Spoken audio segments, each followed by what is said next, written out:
నమ్మకమైన వానికి మెండైన దీవెనలు కలుగునని సామెతలు 28వ అధ్యాయంలో 20వ వాక్యం సెలవిస్తుంది. నా ప్రియ సహోదరి సహోదరుడా, క్రైస్తవ జీవితం అన్నది నమ్మకము యథార్థముతో జీవించవలసిన జీవితం. దేవుని ఎడల నమ్మకంగా జీవించడం ఒక ప్రక్క, మరో ప్రక్క మనం చేస్తున్న పనుల్లో కావచ్చు, మనం చేస్తున్న ఉద్యోగాల్లో కావచ్చు, మన యొక్క కుటుంబంలో కావచ్చు నమ్మకంగా జీవించాలి. ఈరోజు అనేక క్రైస్తవులు దేవునికి చెడ్డ పేరు తీసుకురావడానికి గల కారణం వారు చేస్తున్న పనుల్లో నమ్మకంగా లేకుండా పోవడం. ఉద్యోగంలో కావచ్చు, వ్యాపారంలో కావచ్చు, అది ఏ పనుల్లో కావచ్చు, మనం నమ్మకంగా యథార్థంగా జీవించాలన్నదే దేవుని యొక్క కోరిక.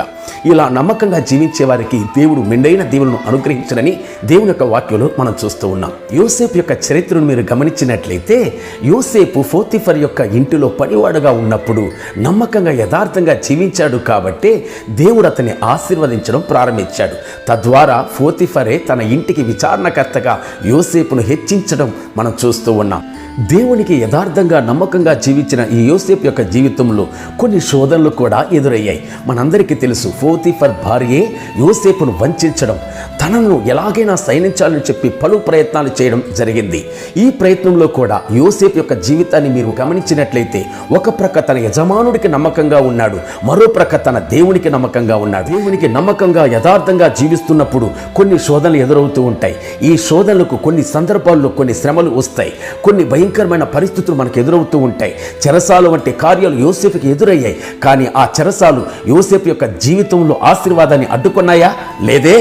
ఆ యొక్క యథార్థతను, నమ్మకత్వాన్ని చూసిన నా దేవుడు చెరసాల్లో ఉన్న యోసేపును సింహాసనానికి తీసుకెళ్లాడు. ప్రియ సహోదరి సహోదరుడా, మోషేను గూర్చి బైబిల్లో మనకందరికీ తెలుసు. దేవుడే సాక్ష్యం ఇస్తున్నాడు, నా ఇంటి అంతటిలో మోషే లాంటి నమ్మకస్తుడు ఎవరు లేరు. అంతగా దేవుడే సాక్ష్యం ఇస్తున్నాడంటే కారణం ఏంటి? మోషే సమస్త కార్యాలు దేవునికి నమ్మకస్తుడుగా జీవించాడు.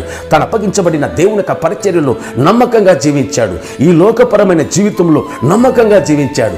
అందుకే దేవుడు ఒక సర్వసాధారణమైన గొర్రెల కాపరిగా ఉంటున్న ఈ మోషే యొక్క జీవితాన్ని ఒక లీడర్గా, ఆశీర్వాదకరంగా, మహిమగా ఇశ్రాయేలు ప్రజలను నడిపించే ఒక నాయకుడిగా దీవించి హెచ్చింపజేశాడు. నమ్మకంగా యథార్థంగా జీవించేటప్పుడు తప్పకుండా నీ జీవితం కూడా హెచ్చింపబడుతుంది. కొన్ని శోధనలు వస్తాయి, కొన్ని పరిశోధనలు ఎదురవుతాయి.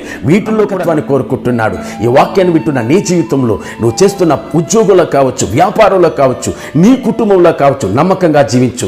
ఈరోజు దేవుడు నీతోనే మాట్లాడుతున్నాడు. నీ భర్తకు నమ్మకం కలిగి ఉండు, నీ భార్యకు నమ్మకంగా జీవించు. తప్పకుండా దేవుడు నీ కుటుంబాన్ని ఆశీర్వదిస్తాడు, నీ పరిచర్యను ఆశీర్వదిస్తాడు, నీ జీవితాన్ని ఉన్నతంగా దీవిస్తాడు. God bless you.